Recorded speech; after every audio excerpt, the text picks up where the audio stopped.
Olá pessoal, meu nome é Ivandro, sou psicólogo e hoje eu vou falar sobre um assunto que foi tema do Big Brother, que é o quarto branco. Eu vou falar sobre o quarto branco exatamente para pagar uma dívida que eu tenho com as minhas alunas do primeiro período de psicologia que estão fazendo ao C, Psicologia e Sociedade. Então eu prometi que ia fazer esse vídeo, que ia colocar ele e a gente vai falar um pouco sobre o quarto branco. Nós vamos falar a respeito dos motivos pelos quais o quarto branco ele é tão temido e ele pode causar sofrimento mental para as pessoas e até mesmo causar efeitos que podem durar por toda a vida na psique de um indivíduo.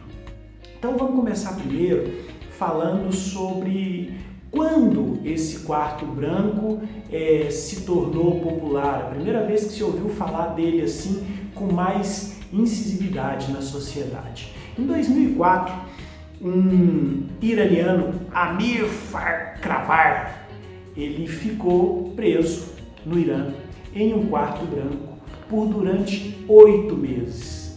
E tudo dentro do quarto tinha cor branca, o quarto era isolado de maneira acústica para que ele escutasse o mínimo de barulho possível ou nenhum barulho, e até a alimentação que ele recebia era de cor branca, no caso o arroz.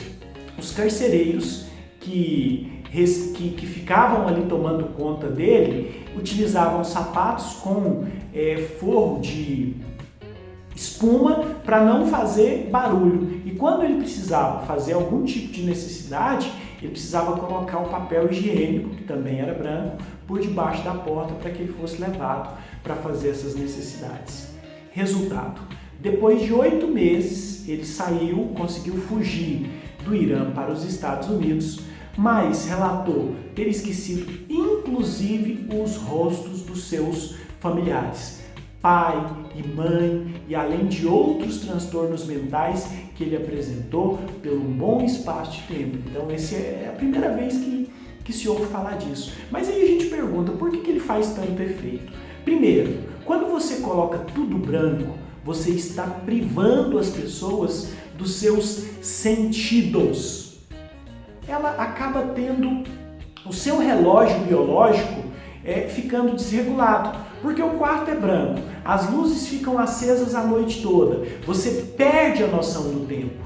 E a gente sabe que o nosso relógio biológico, que mede noite, dia e as horas, eles são importantes para regular a produção de hormônios e de outras coisas muito importantes para o nosso organismo. E quando a gente perde essa capacidade, a gente acaba apresentando transtornos irreversíveis. E uma outra questão, ficava somente uma pessoa dentro do quarto, existia um isolamento social. Nós temos uma experiência que é de 1954, de um psicólogo, que ele fez o seguinte: ele mediu os efeitos desse isolamento social nas pessoas e descobriu-se que depois de apenas 3 dias a pessoa sozinha em um ambiente desse, ela poderia apresentar inclusive dificuldade para fazer cálculos matemáticos, por mais simples que fossem, 2 mais 2 mais 2 mais 2.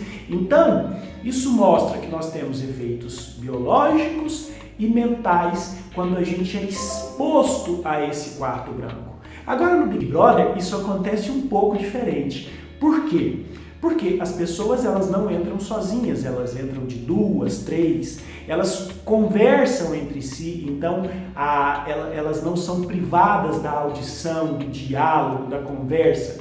E uma outra coisa, elas sabem que elas podem sair quando elas quiserem, basta tocar a sirene. Então não é tão torturante assim quanto essas experiências que são utilizadas em alguns países para realmente torturar essas pessoas e são conhecidas inclusive como tortura branca. É o nome que se dá a esse tipo de tortura. Muito bem, espero que vocês tenham gostado de saber um pouquinho mais sobre isso. A minha dívida está paga. Um grande abraço para vocês e até a próxima.